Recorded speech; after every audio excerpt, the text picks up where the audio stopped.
guys, I don't think I've ever been more excited to film a video ever in my life of filming videos, which is only 5 years, which isn't my whole life, but whatever. I'm super excited because today I finally get to share with you something that I've been hoping and wishing and planning for a long, long time. And you probably already guessed by now, I haven't quite figured out how I'm titling this video, but I'm pregnant. Yay! Can we insert like the little kid saying yay sound clip here? Yeah. It's been quite the journey to get here, and I'm here and I'm so excited. My family's so excited. Dawn is ecstatic. Winnie's not so sure. She knows that I'm pregnant. She just doesn't know how many puppies I'm having. I read that on Pinterest somewhere. I thought that was really cute. She's here, by the way. She's been super clingy ever since, even before I knew I was pregnant. She started getting like, she's always been clingy, but she got like even clingier. You wanna say hello? She hasn't been done up yet today. I'm filming this like first thing, but this is her morning look. I woke up like this. Anyway, I feel like this is gonna be a really, really long, rambly video.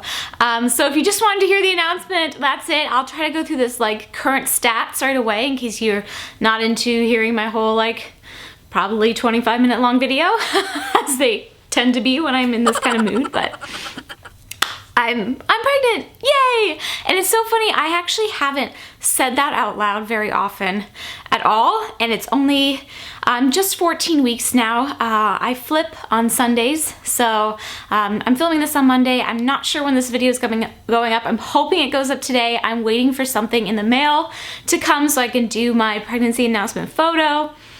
I feel like there's something in my teeth. I ordered little custom booties on Etsy, and they shipped like last Tuesday or something, and it's Monday and they're still not here. And I'm like, please come. But anyway, my hope is to have these videos up on Monday, but I'll talk more about that in the end. Kind of like what I'm gonna do with sharing my pregnancy experience with you guys, which I plan on doing.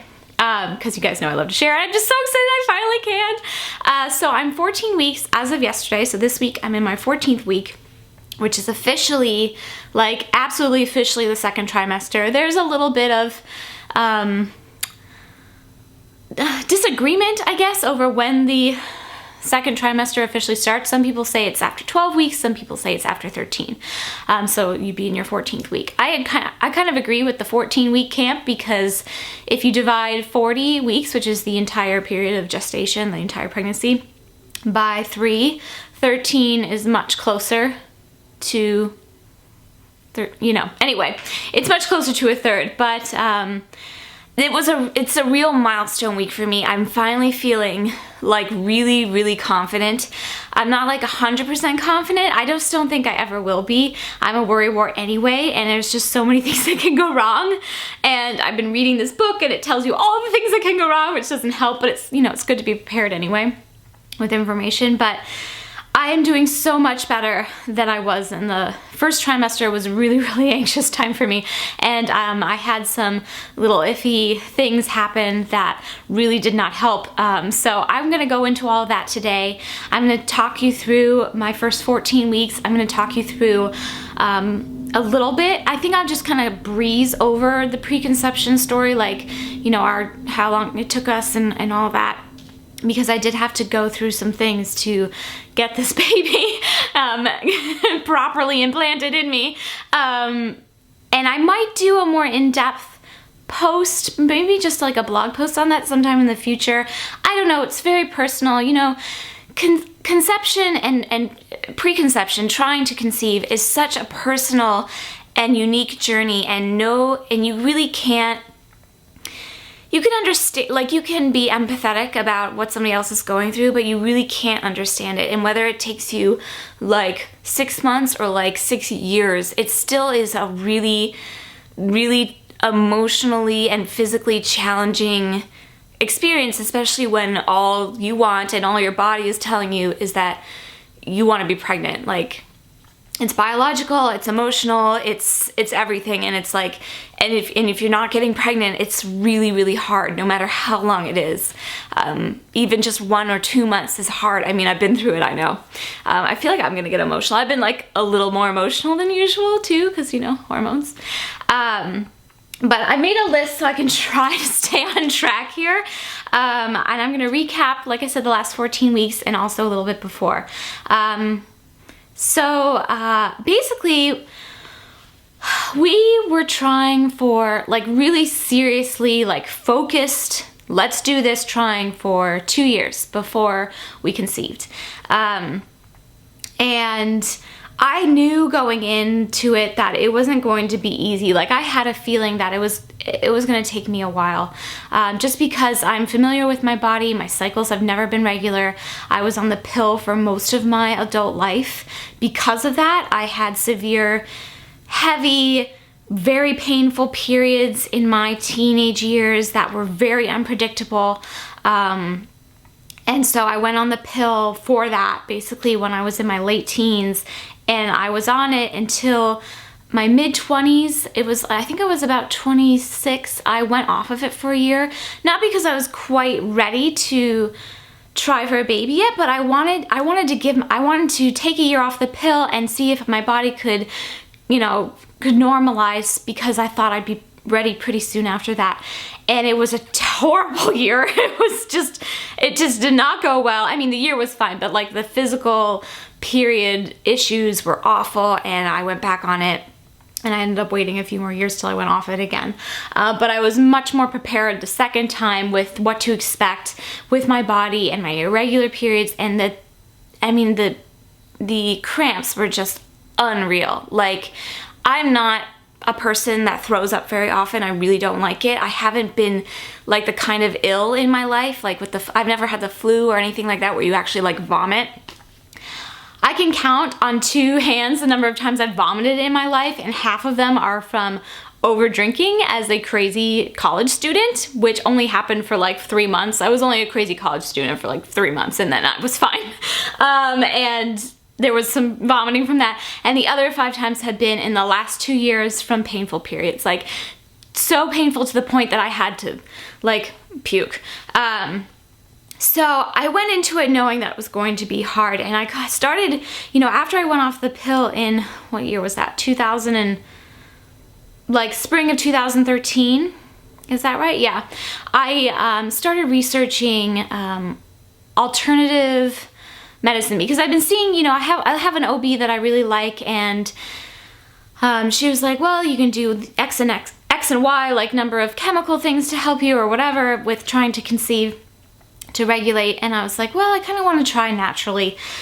So I started researching alternative methods, and I did a lot of research on acupuncture and traditional Chinese medicine, and it just seemed to really make sense to me to give that a go.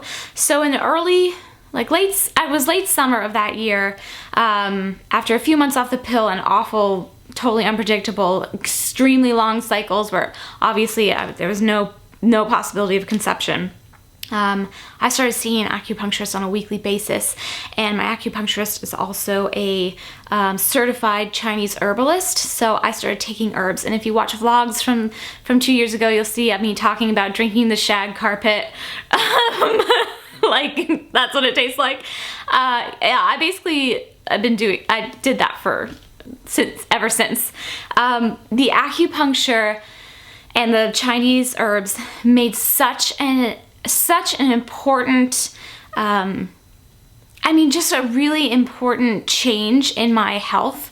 Not only in my reproductive health, but also in my general health. I was having some general health problems, nothing serious, just kind of minor things where I was experiencing a lot of exhaustion and a lot of kind of queasiness, nausea, not vomiting, but just not really feeling all that well. Acupuncture, it took time. It took a lot of time, but it was a gradual, very natural process, and I really wholeheartedly believe that Chinese traditional medicine brought me back, or traditional Chinese medicine brought me back to like a normal baseline of health for me. So that was part of my plan. The other part of my plan was, you know, to give that a full year, which I did. And after a year, so now come fall 2014, we still hadn't gotten pregnant.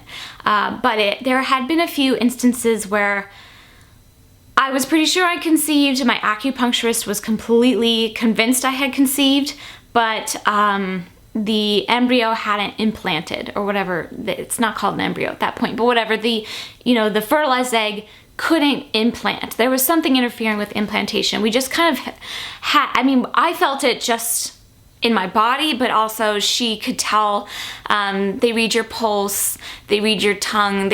I mean, I see this person once a week. She knows me better than any doctor ever has or ever will, probably.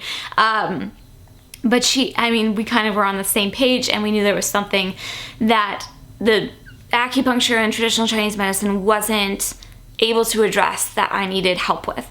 So in the late fall of 2014, I started going to a fertility specific doctor. And this was actually a longer process than I thought it would be. And they were doing things pretty quick by their standards because I am in my early 30s. I mean, and you're not quite, at 35 they start panicking, apparently. But I'm like in my early 30s and they just want to get the ball rolling. So I did a whole bunch of diagnostic testing, blood tests up the wazoo, and that took me into late December, and it was like right before Christmas.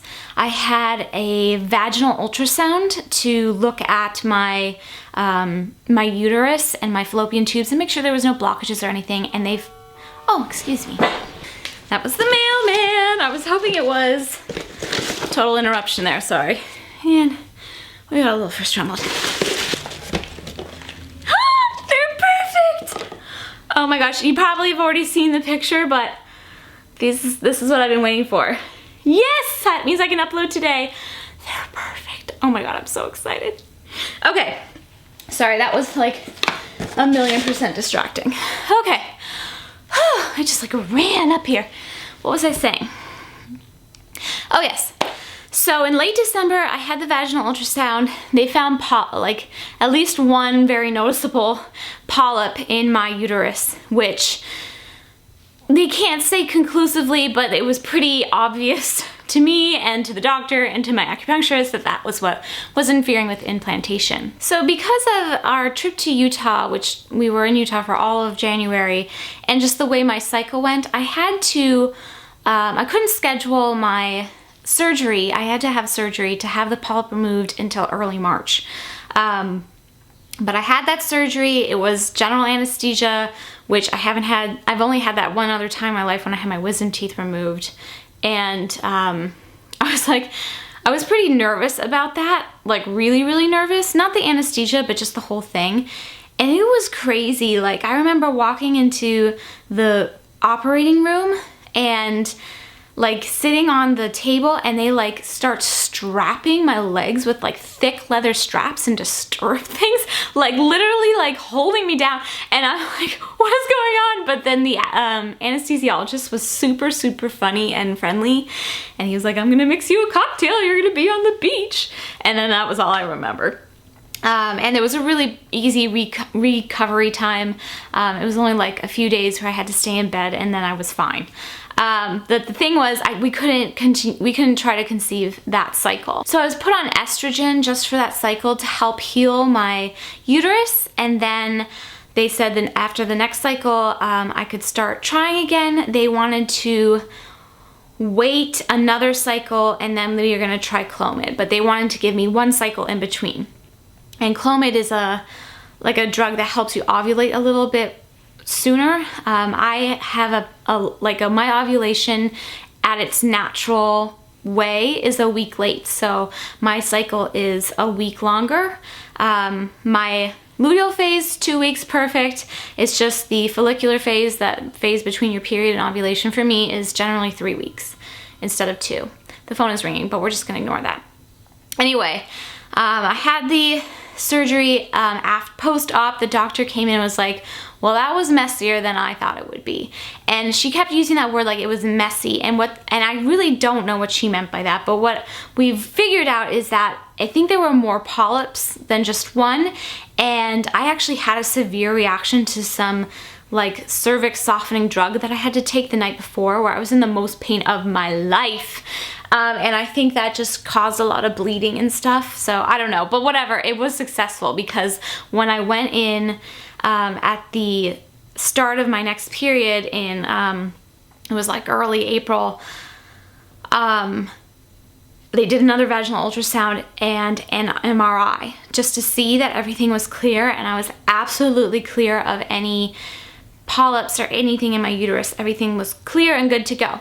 So the plan was that in May we would do the Clomid round. So I had April, I had April to be off the estrogen and like let my cycle come back. But we were given clearance to keep trying. Well, as it happens, I conceived. I conceived in April. I conceived in mid-April, which was I conceived right away, so obviously that was the problem. Like, the acupuncture got my cycle back to what was normal for me. I just needed help with Western medicine getting my uterus implant ready, because that was what was interfering with implantation, and we couldn't believe that it happened like that. I mean, it was just like the stars aligned and everything came together. It was amazing. So I have been doing charting for the last 2 years, and that's where I take my basal body temperature every morning before I move, before I get out of bed, anything. I take my temperature. That also involves, you know, watching your cervical mucus. I know that's a terrible, awful word, but it's like just keeping an eye on fluids coming out of you, and also like checking the position of your cervix on a daily basis, and monitoring things like emotions, headaches, you know, things that could play into PMS and stuff like that. So I'm well versed in charting. I've been doing that for a couple years, and I actually charted in my mid-20s when I took that year off of the pill. And so I know when I've ovulated, like after I've ovulated, I know that I've ovulated because your temperature spikes and stays up through your luteal phase. And then when your period comes, your temperature drops back down to its normal level. But if you're pregnant, it stays up. So it was about the time when I would expect my period, and my temperature was up like a day. Like, I was pretty regular after through my luteal phase. It was basically 12 days, like on the money. So the 12th day came and the temperature was still high, and then the 13th day came and the temperature was still high, and by the 14th day my temperature was still high, and I was like, well, if it's still high on the 15th day, I'll take my temperature. So the next morning, it was like early May, it was the week of Mother's Day, it was like that Monday. I took a pregnancy test and it was positive, and I like squealed. It was like 6 in the morning, maybe even earlier, and I like run out to the room, and I wake down, and I just stand in front of him with the pregnancy test in my hand, and he's just woken up, and he's like looking at it, he's like, what? And then his eyes get really wide, and he jumps up and he hugs me, and I ended up taking another pregnancy test like the next time I had to pee, just to be sure. And once I saw that, it was like, okay, we're gonna call the doctor. Because I'd been kind of, you know, I mean, my OB was separate from my fertility doctor, but my OB was in the know and knew I'd been flagged as, you know, like somebody you want to see earlier. Like, I think I don't really know, because I'm not exactly sure, but I think most people who get pregnant without issue, you have your first prenatal appointment somewhere between 8 and 12 weeks, I think. They wanted to see me at 6. So I called that day. I had an appointment. I was already, the way that they calculate pregnancy, it's like they count it from the first day of your last period. So obviously you weren't pregnant then, but that's how they count it. Now for me, because I know when I conceived, because I chart, and I know my charting's very accurate because I've been doing it for so long and I'm very familiar with my body. I knew when I conceived, and I know that my follicular phase is a week longer than what is like standard. So I knew my due date, I should calculate my due date from my date of conception and not the date of my last period. So I knew I was like technically 4 weeks along. Like, you're technically only 2 weeks pregnant, but they count that other 2 weeks as well. So I had a doctor's appointment for 2 weeks after that. And I called my fertility doctor, and they were ecstatic for me, and they said I didn't need to come in because I had conceived spontaneously, which means that I wasn't in their care for like on Clomid or whatever when I conceived. So that was the end of my fertility doctor journey. And awesome. So we decided, I mean, my immediate family has been in the know about our pregnancy, you know, our trying to conceive and all of the things that happened along the way for the last year. For the first year, I kept it pretty close to me. I didn't want my family to be worried. I didn't want, you know, I just wanted to navigate it on my own. And I'm very, very private about that kind of stuff anyway. But last summer I opened up to my immediate family, and they've just been so wonderfully supportive. So they knew that we were trying, and they knew that I had the procedure, and they knew we were supposed to start the Clomid in May, and now it's May now, and I haven't said anything, and they're like, you can tell they're not saying anything, but they were like wanting to know what was going on. So that Sunday was Mother's Day. I just found out on Monday. Sunday was Mother's Day, the following Sunday. And we told my parents and Dawn's parents and Dawn's sister and Dave, her husband, that day.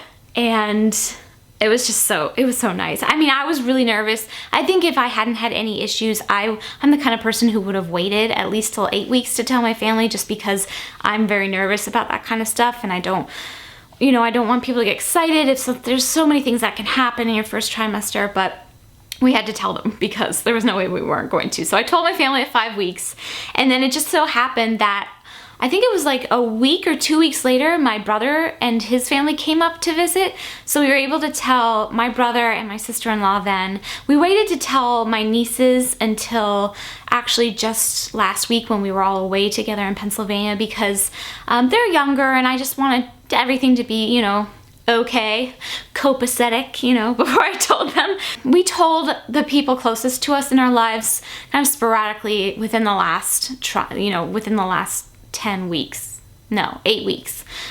So we told our immediate family, we told our siblings and their spouses, we told my nephew, who also came up to visit like in May, so I got to tell him in person. We told our closest friends, and then just last week we started telling more extended family. Like, we told all the grandparents, and we told you know, the aunts and uncles and things like that. So it's been kind of unraveling, and this week is when we're like announcing it up to, you know, you guys, but also to our like general, like on our personal Facebook pages. We're going to be announcing it too. So anyway, that's how that went along. So, oh, this video is going to be so long. Okay, so the first trimester has been a little cray. I had my first prenatal appointment at 6 weeks. Everything looked good. I had an ultrasound. They wanted to make sure that they could see the baby, they could see the physical heartbeat, and they saw it. It was amazing. I actually had like injured my back that morning on the day of my first prenatal appointment, and by the end of the day I couldn't move. I was flat out. I don't know if you guys remember on Instagram, and I had to take a break from posting because I was just like out. And I was in so much pain that day, but I wasn't taking anything because, you know, pregnant, and I'm also not a huge fan of over-the-counter medication anyway. It's one of my weird, like, quirky things. Well, later that night, like literally, it's the day of my first prenatal appointment. Everything went fine, except that I threw out my back. Later that day, I started bleeding. Like, not spotting, but bleeding. And I totally thought that was it. I was so devastated. I thought, you know, whatever I'd done to my back had ruined the pregnancy, and that was it, and it was over, and I was just a wreck. So we called the doctor first thing the next morning. They wanted to see me right away. They did an ultrasound. The bleeding stopped, by the way. The bleeding only lasted for maybe like an hour or so, and then I got in bed, and well, I couldn't really move, but I was like in the bathroom for a while because I was freaking out. Don had to like carry me in and out of bed to the bathroom, by the way. So the next morning the bleeding had stopped, but I was spotting. And it wasn't bright red anymore, but it was, you know, like brown spotting. So I didn't really know what that meant. I still was totally convinced it was the end. We went to have another ultrasound because they wanted to see me right away, and lo and behold, baby was there, heartbeat was visible, everything was fine, but they could see a visible clot in my uterus. Not big enough to be concerned, but there was a clot there, and that was what had caused the bleeding. They don't know what caused the clot. They don't know if it was related to my surgery in March. They don't know if it was related to something else. Some people just have, apparently it's up to 20% of women will experience spotting and unexplained bleeding in their pregnancies, and not just in their first trimesters, and they really can't say why most of the time. So it was complete shock to me that I was still pregnant and everything was okay. But the next few weeks were really nerve-wracking because I spotted the whole time. I wasn't bleeding anymore, and they made it very clear to me that as long as it was, you know, more brownish color and not heavy and there was no pain associated, that it was not an issue.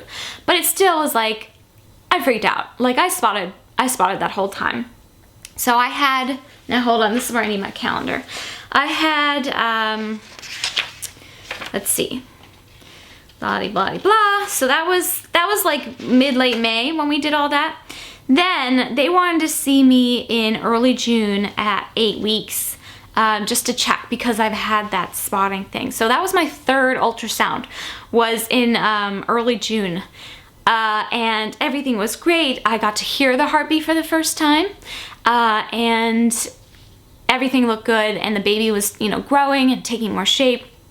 And they said, okay, well, we don't need to see you again until, you know, your next prenatal appointment, which I didn't have scheduled until mid that month. They wanted to see me at 10 weeks. They want to see you every 4 weeks. And since they'd see me at 6 for the first one, they wanted to see me at 10 for the next.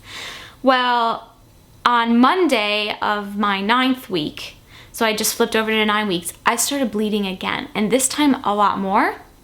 Although it wasn't consistent. It was about the mid-afternoon, I noticed some blood coming out, and I freaked out. And it only happened for like 20 minutes, and then it went away. But then like an hour and a half later, it came back.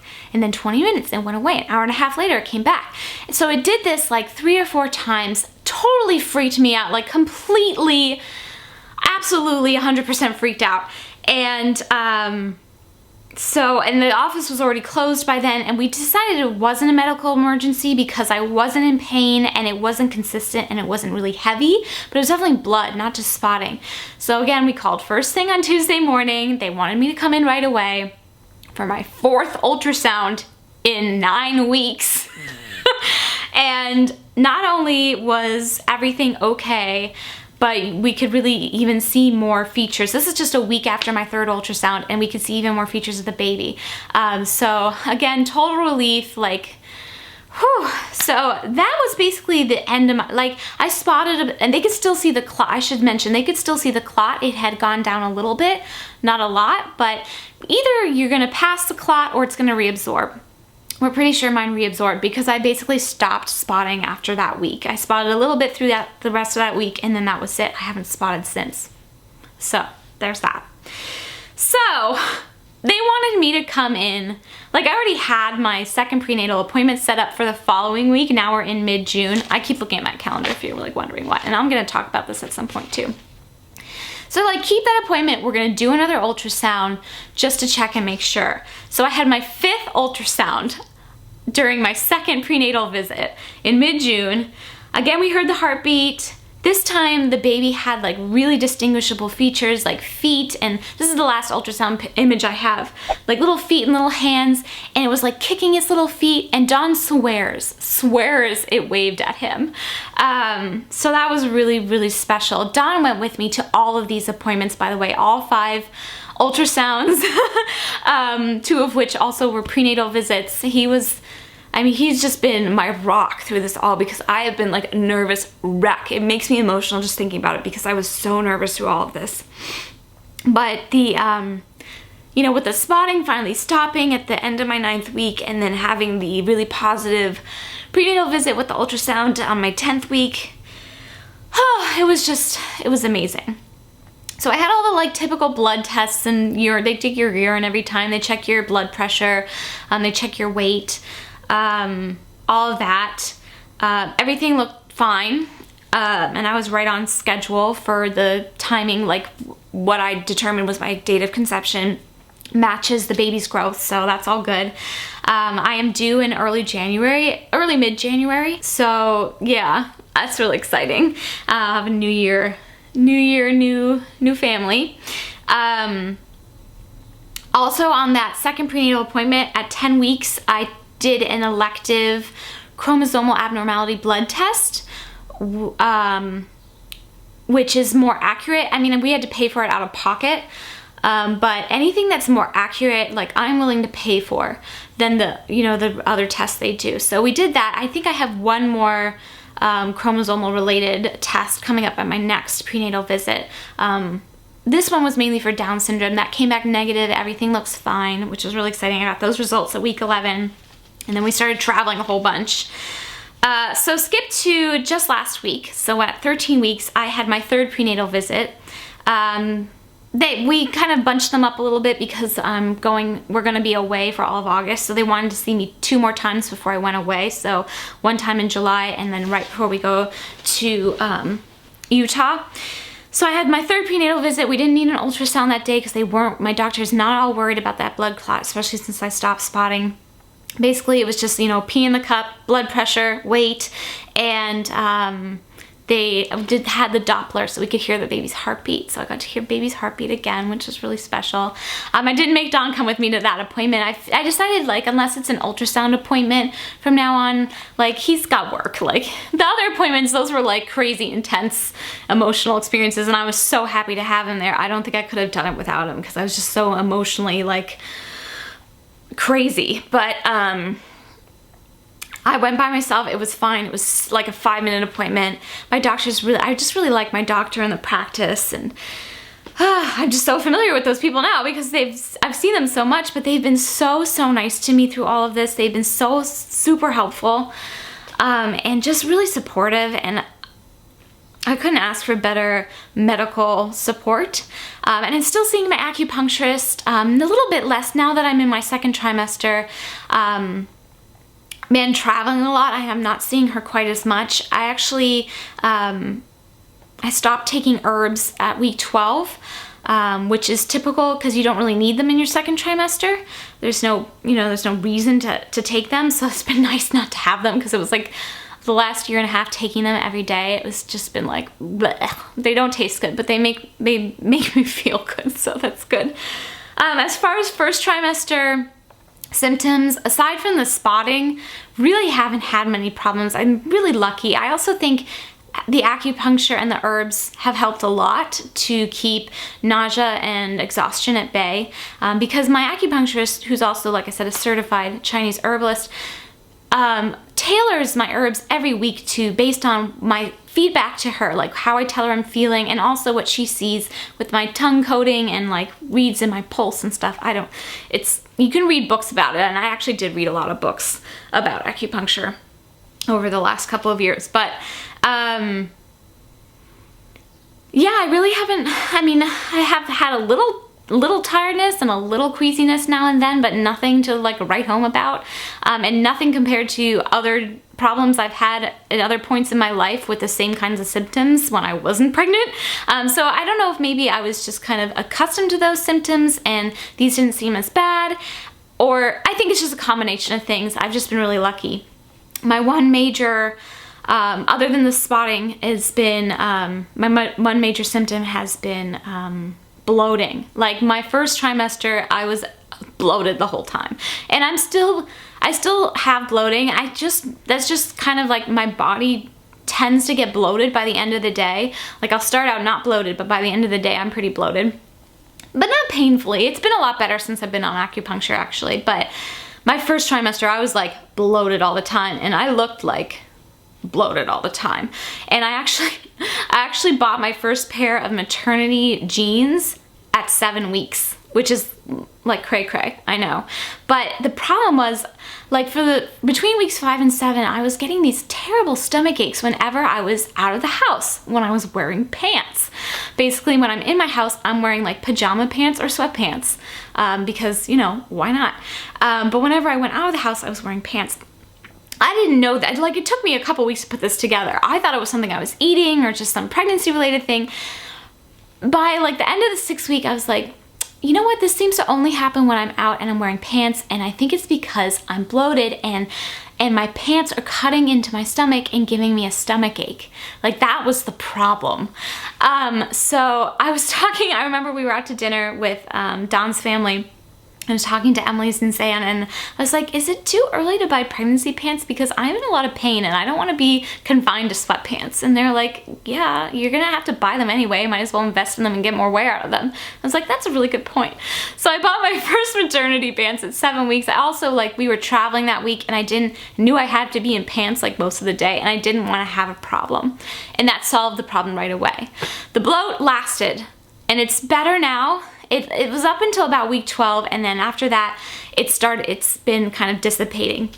But now I'm left with like a little pooch, I would say. Like, I'm definitely not showing yet, but I have like a little, it kind of just looks like I let myself go a little bit. I have like a mini pot belly. When I wake up in the morning, my stomach just looks a little bit poochy, not like pregnant. So I'm kind of in that awkward pudgy phase is what I've been calling it. Everybody thinks I'm nuts when I say I feel like I look pudgy, but I think I'm gonna do a haul and show you guys what I've been wearing, and I'm gonna talk about skincare things that I've changed up and beauty stuff that I've changed up, because I've been, like, you know, thinking more about ingredients and stuff. I have some more ideas for videos. Where's my little list? Oh, I knew this video was gonna be like crazy long. I'm gonna talk about my exercising. I wanna do a whole video on my pregnancy journal. It's a Midori full-size journal, but I custom made the inserts for it. Well, except for one's just a notebook, but I custom made 2 calendars for it. And that's how I've been journaling my pregnancy. So I wanna do a whole video on that. I honestly don't know if I'm gonna do, like, I don't know what to talk about. Like, what do you guys want to see every week from me? I want to do a pregnancy vlog. I want to do a weekly video for you guys and some sort of coordinating blog post. I don't know if those things should just be in the blog. I don't know if they should just be videos. I don't know if the blog should just be like weekly updates about pregnancy stuff, and then the videos should be more like interesting, like hauls and, you know, talking about products and things like, I don't know. I'd really love to know what you guys think and what you're interested in seeing. And also, if I'm going to be doing a weekly pregnancy update, what kind of stats you want to see, because I'd like to build a list of things that I go through every week, so you can, like, we can track together the changes. That sounded so sappy. I know, like, in pregnancy vlogs that I've watched in the past, I haven't watched any recently. I've been very superstitious this first trimester, but I'm like doing better now. I'll probably start rewatching some old pregnancy vlogs of some of my favorite YouTubers. But in the past, this is the first time I'm pregnant. In the past, I've seen people, you know, talk about their weight gain and like cravings and food aversions and how they're feeling and like doctor's appointments and showing you the bump and stuff. To be honest, you guys, I'm not showing you my stomach. It ain't happening. I will like show you over my clothes. Like, there's really not much to see today, and I'm actually gonna have to insert some footage because there's no room for me to stand here, but you'll see there's not much to look like. It's just like a little pooch. But I'll do that. I'm not the kind of person who's gonna like bare my stomach on YouTube. It's just not happening. It's totally like, kudos to you if you do that, but I can't. I think it's a personal thing. I can tell you I have gained 5 pounds this trimester. In the last 14 weeks, I'm up 5 pounds, which my doctor says is perfectly normal. I feel like we've been on 3 trips in the last 4 weeks. And I feel like if I hadn't been traveling so much, where I wasn't exercising as much and I wasn't eating very well, I probably would have only gained like 3 to 4 pounds. I think 1 to 2 pounds of that is not baby related. I think it's travel related, because I tend to gain weight when we travel and I'm not exercising. It's been the kind of trips, 2 family reunions and another family trip, where it's just like, there's just no time to exercise in the way that I'm used to. I am going to do a video about exercise too, by the way, but and also I had to take it easy this trimester with the spotting and the bleeding and everything. I was really like confined to elliptical. I had to put away my running shoes, and I think they're away now until I'm postnatal. Just because I haven't been into it for 3-4 months now, and it's like to start up now in my second trimester after that long of off in such a high impact thing. I just don't think that's a healthy decision. So I'm doing other things. I love my elliptical machine.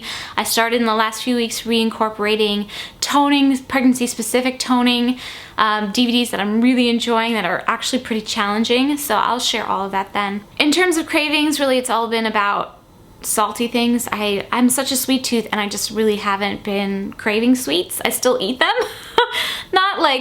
But not like I want salty things. That, and I've just been really thirsty. Those have been like the two main things. Thirst, and I need the need for salt. But there are actually scientific reasonings behind that. So your body goes through a lot of changes throughout your pregnancy. You know, in all of the trimesters, including your first trimester, there's a lot changing in terms of blood flow and capacity, and things change. I also want to eventually talk about books I've read and things like that. I would love, love, love your guys' suggestion for books. This is what I've read so far. I'll just show you really quick. I'm almost done with the Mayo Clinic's Guide to a Healthy Pregnancy. This was kind of like the information-y book I wanted to read about pregnancy. Because, I don't know, it got good reviews, and it's just been very informative. And this has been my fun book, the Pregnancy Countdown book. There's a page per day. And it's got, you know, factual things, but it also has like tidbits from real women who've been through pregnancy, and also a doctor that contributes information to that. So that's really fun, kind of daily read for me. I do use the What to Expect app, mainly just to know what size fruit I'm comparable to on any given week. So this week it's like a large lemon, 3.5 inches, so like that. And what else? And I do get the emails from What to Expect, and sometimes I read those articles, maybe like they send me one every day. Maybe every other article I'll like glance over. Those have been my resources, really. I was so superstitious the first trimester. Like, I didn't even really start reading that Mayo Clinic book until like a couple of weeks ago, because I was just so nervous about everything. I'm a superstitious person for sure. I'm like better than I used to be, but still. Oh my gosh, this is like a 50-minute video. I better stop talking. There's just so much to say. I think that's about it. Please, please give me your feedback. I'd love to know what you guys would love to see from me here and on the blog. Again, if we can do like stats every week that I can share with you, so there's like a consistent thing to share, that would be awesome. So let me know what stats you'd be interested in. And also I'd love, you know, like I said, book advice, anything, like if you've been pregnant or are pregnant that you found really helpful, or as somebody who's had a child, like some of your favorite pregnancy related and infant related products, like also like your favorite pregnancy or infant related blogs or website resources. I'm just starting to really get into looking at that stuff, so I'd love feedback on that. If you guys have input, you guys always have great suggestions. So I'm just so excited to share this with you, because I know you're gonna help me so much. That sounds so selfish, but not only do I love sharing with you because I just love sharing, and this is like obviously a huge part of my life, but you guys contribute so much to me, not only in terms of your support, which is huge, but also just in terms of your advice and your counsel and your feedback. I mean, all those things, they make a difference. They make a big difference, bigger than you probably think. So please continue to share with me. I love hearing your experiences. And I'm just so excited. I'm so excited that I can share this, and it feels safe now, and it feels like I'm gonna cry. I'm totally gonna cry. I'm gonna cry. Don't cry. Okay. I wanted to be in this place for so long, and I wanna cry. I am crying. It feels so good to be here. I can't tell you how much my heart has longed for this.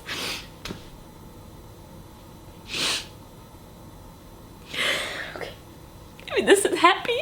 You know, it just, there was a lot of struggle, both both emotional and physical that went into making this child, but I couldn't be happier. And it was all worth it. I would do it 10 times over. Oh gosh, I'm like an emotional sap. I blame the pregnancy. Anyway, just to note, I'm filming in this room. You're probably like, where are you sitting? This is the infamous yellow room in our house that I never show because for the last like 3 years it's been filled with crap. Not filled, but there's bins over here. I just spent all of Sunday moving stuff out of here because we're having the furniture moved out. I'm like 95% sure this is gonna be the nursery. I'm so excited. I might not stick with this wall color, although yellow is nice. Kind of depends on some things, the direction I'm gonna go and, you know, the gender of the child and all that, although yellow works for either. But I wanted to film in here because this is the last time this furniture is gonna be in here, and I'll actually insert a little shot showing you guys what the room looks like now that it's clean and I'm not embarrassed about it.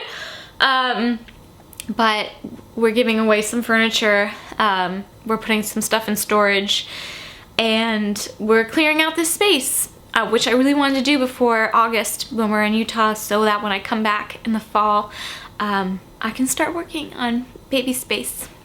And I can't wait to share that with you too. There'll be fun things coming up. And like I said, I'm so thrilled from the bottom of my heart. I'm like my cup overfloweth. I'm so happy to be able to share this with you and to be able to have this experience and share it with you and have you guys share with, I'm ecstatic. I have to hug my dog now because I got all verklempt. But anyway, say goodbye to the room as is. You guys will see the transformation. I will definitely be filming that and sharing that, and the whole organization. I'm sure there will be nursery organizing videos in the future. Not quite just yet, but we're starting. We're getting started by getting rid of stuff. And yeah. Okay, I'm gonna stop talking now because this is like an hour-long video, but thank you so much for watching. I love you. Thank you. I cherish your support. I cherish having you in my life, and I cannot wait to continue sharing, especially about this new beautiful journey. Bye, you guys. Take care. Thanks for watching.